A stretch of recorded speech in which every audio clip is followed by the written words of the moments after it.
Hi guys, I'll do one more for tonight and talk a little bit about complex trauma. I know I had promised a couple about the grooming. I wanted to get into more of my childhood stuff, but it's just too much.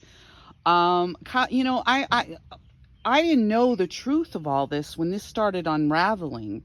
I went into shock immediately. I was traumatized. Trauma is not mental illness.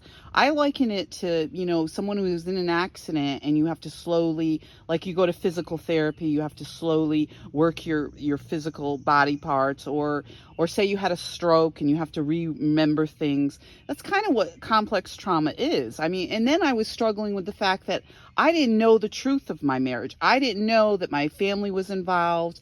I didn't know that people were deliberately undermining and sabotaging me. The financial abuse, I wasn't allowed to anywhere near our finances, even though I tried repeatedly towards the end to have my ex sit down and go through the finances. The whole thing was set up to use me, and that's what the grooming is. Part of it is that the coercive control is about controlling someone's money, isolating them, which I was very isolated, preventing them from having access to their own money. Everything came out of my ex's accounts. I gave him my money, like for bills and different things, and then I was required to buy all of our clothes, all of the furniture, all of the household things. I mean, on and on.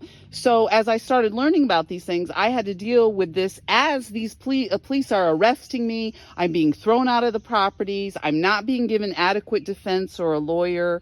I'm continually told I'm crazy and mentally ill, which I didn't. It's just that the shock and trauma slows you down a little bit. You can't quite, I liken it to a library, a catalog, where you can see all the things, but you can't exactly pull them out and start putting them together like a puzzle. So I had to slowly put the pieces of my life together. My marriage was just blown apart. I mean, can you imagine a 20-year marriage is a lie? This man didn't fall out of love with me. This was plotted and schemed from the beginning. As I listened to this Andrew Tate talk about this lover boy method. Be safe, everyone.